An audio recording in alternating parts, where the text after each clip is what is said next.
ভালো গোলকিপার এবং জাপানের সারা জীবনের কান্না। হ্যাঁ নিলো এগুলো আমার সহ্য হচ্ছে না, প্লিজ একটা গোল দাও, তারপর আমরা বাকি দুটো দিচ্ছি। হ্যাঁ, ম্যানুয়েল নয়ারের বিপরীতে আপনাকে জিততে হলে আপনার দরকার অটোমেটিক স্ট্রাইকার, কারণ ম্যানুয়েল নয়ার আপনার লাগবে automatic striker. See what I did there. সারের পায়ে বল এগিয়ে যাচ্ছে, না বল কেড়ে নিয়েছে সাকাই। ইটোর পায়ে বল, ওসাকো না সামনের দিকে আগাতে যাচ্ছিল। খেলার সময় ক্রমাগত বেরিয়ে চলেছে, যে কোনো মুহূর্তে জাপানকে কিছু একটা করে দেখাতে হবে। এই তো হয়ে গেছে, আরেকটা হবে এখন। এই দ্বিতীয়ার্ধে কিন্তু আমরা দেখতে পাচ্ছি জাপান সিংহভাগ সময় বল পায়ে রেখেছে, সো কিছু একটা করে দিতেও পারে কারুল বাসার ভাইয়ের দল।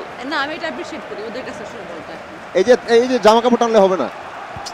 মিনামিনো না, মিনারাজু ব্যর্থ। মিনারাজু সেখানে তেমন কিছু করতে পারে নাই। আবারও জার্মানির পায়ে বল। জার্মানি জেতার জন্য এরকম ধারাভাষ্যকারী আসলে যথেষ্ট, তাদের খেলতেও হবে না, বুঝছো? এখানে খেলতে হবে না, তোমরা জাস্ট থাকো। হ্যাঁ, খায়রুল বাশার ভাইয়ের প্রত্যাশা হচ্ছে আমি জার্মানিকে ভালো কিছু বলবো না। প্লেয়ারদের এত ভাবে হেয় করা হচ্ছে, মানে মিনারাজু ফেল কি যেন বলতেছে, মিনারাজু কাপড় ধরে টানতেছে, লেং মারতেছে, এসব ঠিক না। না না, এক সানের পায়ে বল, ডি বক্সে ওয়ার্নার, বিপদ হতে পারে কোনোভাবেই না। ল্যাং মারো না, ল্যাং মারলে হাতে পেনাল্টি কিক হবে ভাই। কিমিচের পায়ে বল, আমরা প্রস্তুতি নিব সেভাবেই। মুলার পেয়েছেন, ডি বক্সে এখনো আছেন, বিপদ হতে পারে। চমৎকার শট ছিল, শট দিলেই গোল হয়ে যায় না ভাই, শট দিলেই গোল হয়ে যায় না। লক্ষ্যভ্রষ্ট শট। জাপানকে মনে করে দিতে চাই মাত্র 10 মিনিট বাকি আছে মূল খেলার, সো একটু অ্যাগ্রেসিভ হয়তো এখন এখানে খেলতে হতে পারে আমাদের। না আক্রমণে জাপান, নাগাটোমো না, ভুল পাস।